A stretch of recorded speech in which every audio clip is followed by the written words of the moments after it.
welcome to the Retirement Wealth Podcast. I'm so glad you're joining us today. Yeah, it's great to have you with us. Market crashes can be really daunting for those planning for retirement or already retired. It's like, how do you navigate that, right? Absolutely, Emily.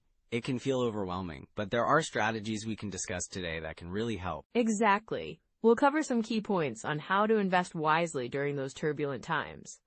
Things like maintaining a balanced portfolio, understanding risk tolerance, and maybe even some opportunities that can arise from market downturns. And, of course, we'll touch on the importance of having a solid plan in place, which is crucial for long-term peace of mind. Yes, so whether you're still in the accumulation phase or enjoying retirement, there's something here for everyone. Right, and it's all about staying informed and making thoughtful decisions.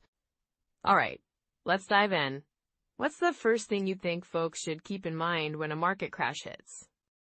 Emily, it's really crucial right now to understand how to invest during market crashes, especially with the current economic climate. Many folks are feeling anxious about their retirement timelines. Absolutely, David. It's like every time we turn on the news, there's something new about inflation or market volatility. It can feel overwhelming. Right? And with inflation still being a significant concern, people are worried about their purchasing power in retirement. I had a client recently, let's call her Linda, who's planning to retire in just a couple of years. She's been eyeing her savings, and honestly, she's feeling the pressure. I can imagine.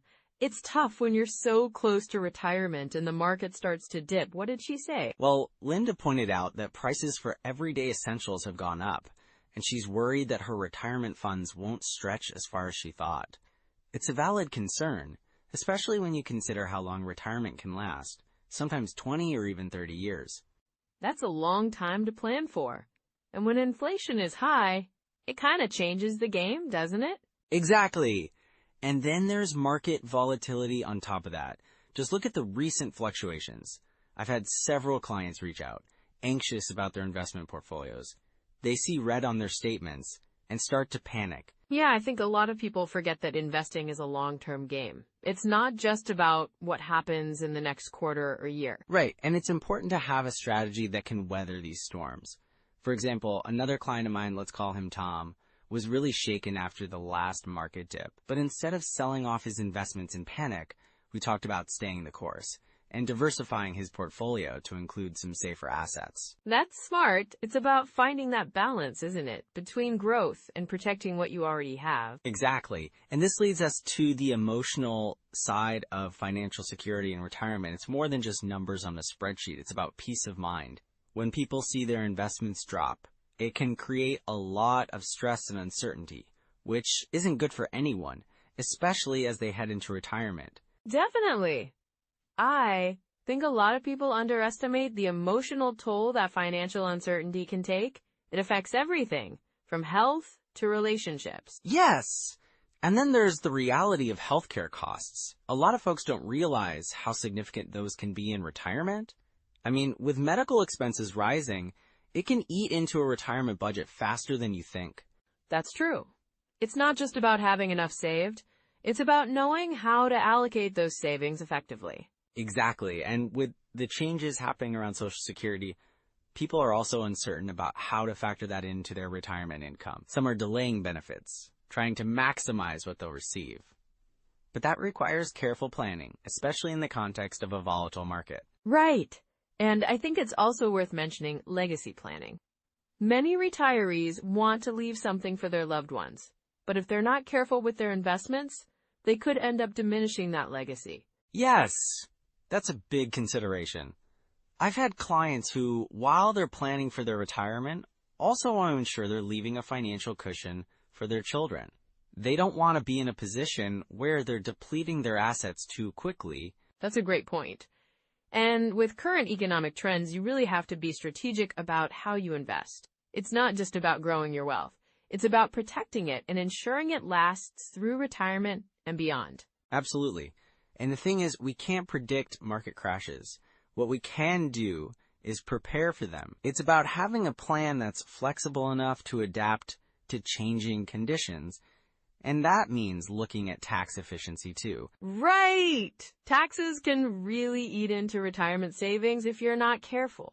So being strategic about withdrawals and understanding how to minimize tax implications is key. Exactly. I've seen clients who, because they didn't plan for taxes effectively, found themselves in a higher tax bracket unexpectedly, which really impacted their retirement cash flow. So it's all interconnected, isn't it? You can't just look at one piece of the puzzle. You have to consider the whole picture. Yes, and that's why we're emphasizing the importance of having a comprehensive retirement plan.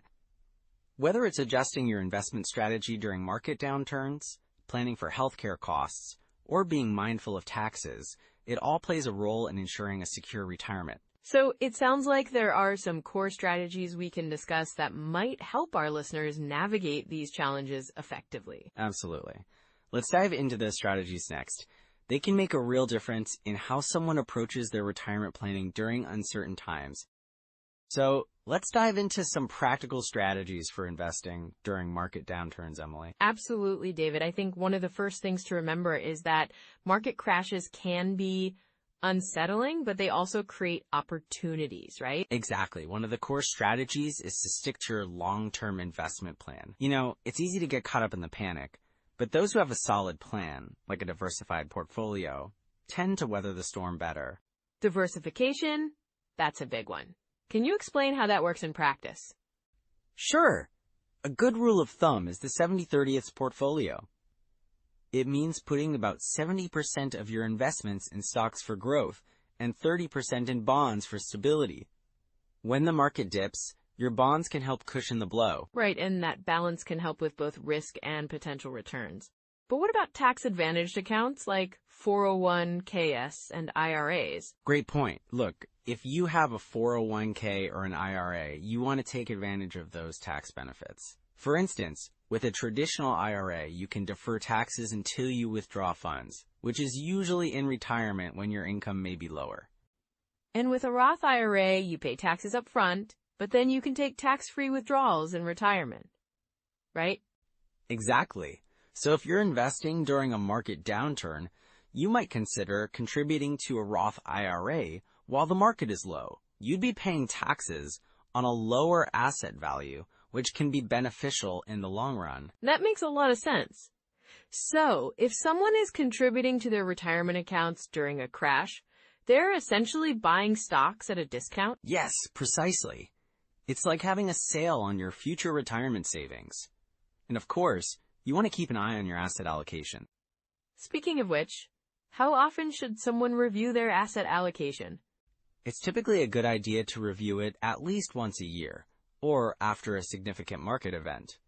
Let's say you had a target allocation of 60% stocks and 40% bonds, and the market drops. Your stocks could represent a smaller percentage of your portfolio, so you might need to rebalance to get back to that original target. Right, and rebalancing can help you buy low and sell high, which is what we all want to do, right? Exactly. And when it comes to withdrawal strategies, it's important to have a plan in place. The 4% rule is a classic guideline for how much you can withdraw annually without running out of money. So if you have $1 million saved, you could withdraw about $40,000 a year? Yes, but keep in mind that the 4% rule is a guideline based on historical market performance.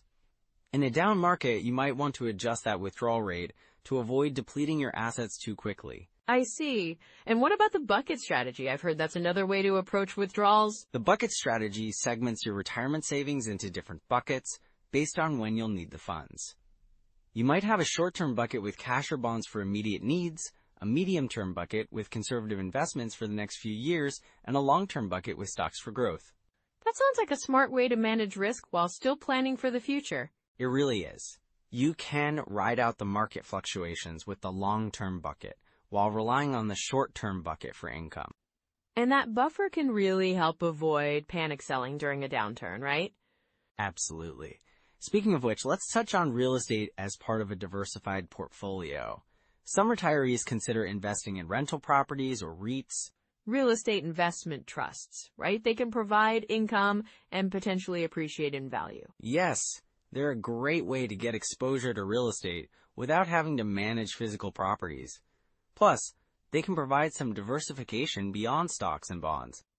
And what about annuities? I know they can be a bit of a mixed bag. Yes, annuities can provide guaranteed income, which can be appealing, especially in retirement. However, it's crucial to understand the fees and the terms. Some annuities can have high surrender charges if you need to access your money early. Got it. It seems like there's a lot of factors to weigh when considering annuities. Definitely. And then there's also Social Security optimization. Knowing when to claim can make a huge difference in your overall retirement income. Right. If you claim early, you'll get less each month. But if you wait, your benefits can increase significantly. Exactly. Delaying your claim can increase your benefit by about 8% for each year you wait past your full retirement age, up until age 70. That's a pretty big incentive to hold off, if you can afford to do so. It really is. And it ties back into how you manage your withdrawals. If you can delay Social Security, you might be able to withdraw less from your other accounts during market downturns. It's all connected, isn't it? It really is, and that's why having a holistic view of your retirement plan is so important. So, with all these strategies, what are some common pitfalls people should watch out for? Well, one major pitfall is letting emotions dictate your investment decisions. When markets fall, the instinct is often to sell, but that can lock in losses. Right, and it's important to remember that markets do recover over time, typically. Exactly. Another pitfall is not having a solid withdrawal strategy in place. Going into retirement without a plan can lead to unnecessary stress and financial strain. Those are great points, David. It really underscores how important it is to have a thoughtful approach to retirement planning. Absolutely. And don't forget about the importance of keeping an eye on tax implications, too. Lots to think about. Thank you for sharing these insights, David. My pleasure, Emily. So let's wrap up our discussion on the core strategies and transition into those common pitfalls. You know, Emily, one of the biggest pitfalls I see with retirees is this whole concept of sequence of returns risk. It sounds complicated, but it's really just the idea that the order in which you experience investment returns can significantly impact your retirement savings. Right. I've heard about that. So if you hit a market downturn early in retirement, that can have a lasting effect on your portfolio, right? Exactly. Let's say someone retires and they start withdrawing money from their investments during a down market. If their portfolio loses value right away, the fixed withdrawals mean they're selling investments at a loss, which can severely deplete their savings. That's tough. Do you have an example of that happening to someone? Sure. I had a client. Let's call him Tom. Tom retired in 2008, right when the market crashed. He was pulling out a set percentage each year for his living expenses. Unfortunately, that year, his investments took a big hit. Because he had to sell stocks at a loss, it really hurt his long-term savings, and he had to adjust his lifestyle significantly later on. Oh, wow, that sounds stressful for him. So what could he have done differently? Well, one effective strategy could have been to have a cash reserve or a more conservative allocation for the first few years of retirement. This way, he wouldn't have to sell stocks in a downturn to cover his expenses. That makes sense. What about taxes? I imagine that's another area where retirees can stumble. Absolutely. Many people don't consider how taxes will affect their withdrawals. For example, if someone's pulling money from both a traditional IRA and Social Security, they might not realize that withdrawing too much from their IRA can push them into a higher tax bracket. That's a good point. I mean, it seems like it would be easy to overlook how much taxes can eat into retirement savings. Right. I had another client, let's call her Susan. She was so focused on taking her required minimum distributions, or RMDs, that she didn't consider the tax implications. By the time we recalibrated her withdrawals, she was facing a much larger tax bill than she anticipated. Yikes. So how can someone avoid that pitfall? It's all about planning, really. Working with a financial advisor to create a tax-efficient withdrawal strategy can help. Prioritizing taxable accounts first, then tax-deferred accounts like IRAs, can minimize tax burdens over time. Got it. Let's switch gears a bit. What about healthcare and longevity? I feel like that's something people often underestimate. You're right. A lot of retirees don't factor in the costs associated with healthcare as they age. For instance, many folks think Medicare will cover all their healthcare costs, but there are gaps, like long-term care costs, which can be astronomical. Yeah, I can see how that would come as a shock. Do you have a story about that? Definitely. I worked with a couple, Mike and Linda. They thought they had adequately saved for retirement, but they didn't prepare for the possibility of needing long-term care. When Linda had a health scare, they found themselves facing significant expenses that their savings just weren't ready for. It put a strain on their finances, and honestly, their relationship too. That's heartbreaking. So what's the takeaway there? A solid plan for healthcare costs is crucial. Long-term care insurance or setting aside a dedicated fund for healthcare can help mitigate those risks. Great advice. Now let's talk about asset allocation. What mistakes do people typically make there? A common error is being too conservative or too aggressive. I've seen retirees who stick to cash or bonds because they're afraid of the market volatility, missing out on growth opportunities, while others go all in on stocks, ignoring their risk tolerance. Yeah, finding that balance seems key. Can you share an example? Sure. There was a retiree named John who was all about high-risk stocks. He thought he needed to chase growth to keep up with inflation. When the market pulled back, he lost a significant portion of his portfolio, and it took him years to recover. So it's about aligning investments with one's risk tolerance and time horizon? Exactly. A diversified portfolio that balances risk and potential growth is vital. Regularly reviewing and adjusting that allocation based on life changes is also important. Right, and what about Social Security? I've heard people say that claiming too early can be a mistake. Yes, that's a big one.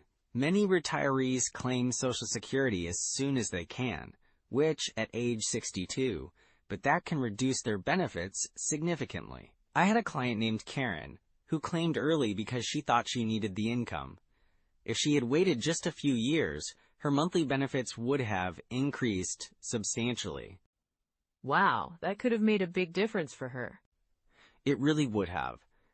Educating oneself about the long-term implications of claiming strategies is crucial. There are tools and resources that can help retirees make informed decisions. So what are some red flags that could indicate someone is making these mistakes? Well, if someone is frequently stressed about their financial situation, or if they're unsure about their asset allocation, those are definitely signs. Also, if they haven't revisited their retirement plan in a while, that could indicate they're not adapting to changes in the market or their personal life. Yeah, keeping that communication open and reviewing plans regularly seems essential. Absolutely. The markets change, personal circumstances change, and your plan should reflect that. It's never too late to adjust your strategy. So what's the best way for someone to recover from these pitfalls? I'd say start with education.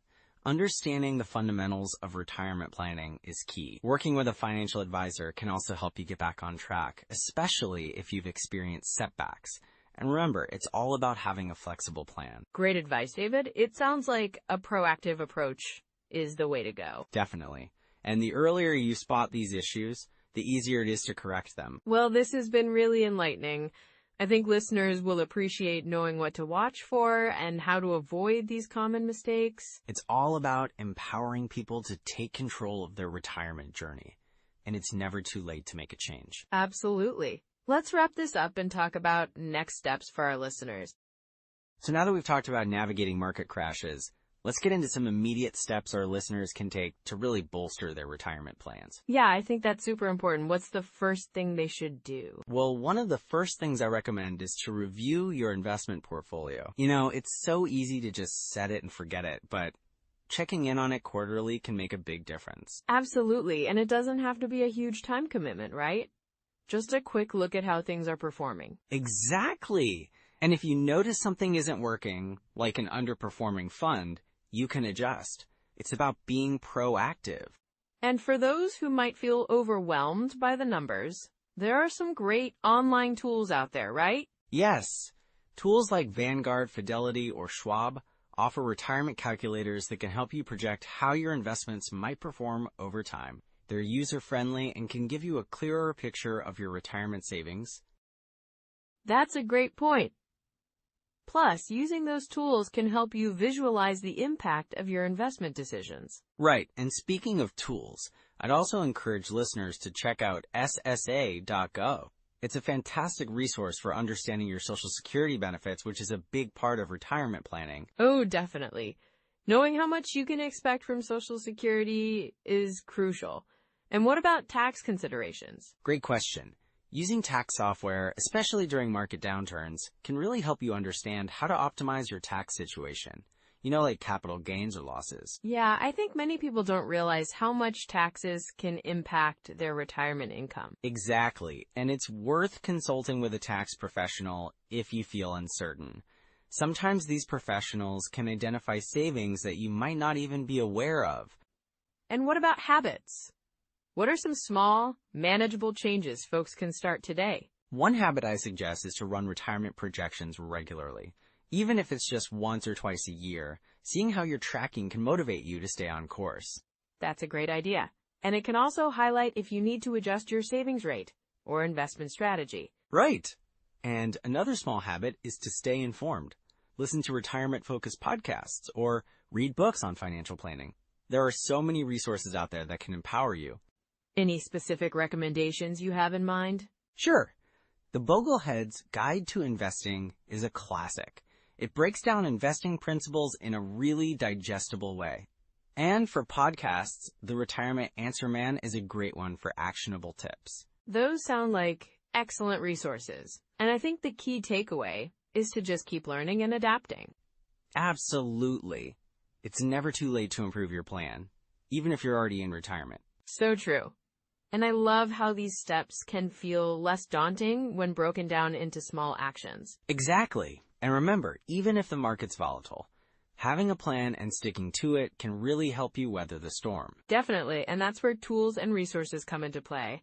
They can help guide your decisions and keep you focused. Well said. With these tools in your pocket, you're ready to strengthen your retirement plan. Let's recap what we've covered today. Well, Emily, as we wrap up, I think we've covered some really crucial points today about investing during those market downturns. Absolutely, David.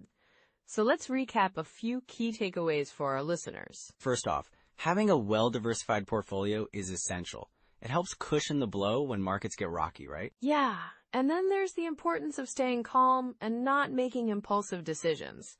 It's so easy to panic, but, a steady hand can make all the difference. Exactly. And we talked about the value of thinking long-term. Short-term fluctuations can be unsettling, but history shows that markets usually recover. Right. And don't forget the power of dollar cost averaging. Investing consistently, regardless of market conditions, can help smooth out the bumps along the way. And lastly, keeping a cash reserve is a wise strategy. It gives you flexibility and peace of mind during uncertain times. Those are really solid points. I hope our listeners feel more empowered to build and protect their retirement wealth, even in challenging markets. Absolutely. Remember, it's all about making informed decisions and staying focused on your goals. So if you found value in today's episode, we'd love for you to like, subscribe, and share your biggest takeaway or any questions you might have in the comments. And please, share this episode with someone you know who's planning for retirement or already in it. You never know who might benefit from this information. Next time, we'll dive into tax planning strategies before you retire, which is such an important topic. Oh, for sure. There's a lot to unpack there, and it can really impact your retirement savings. We're looking forward to it. Thanks for joining us today, everyone. Yes, thank you. Take care, and we'll see you next time.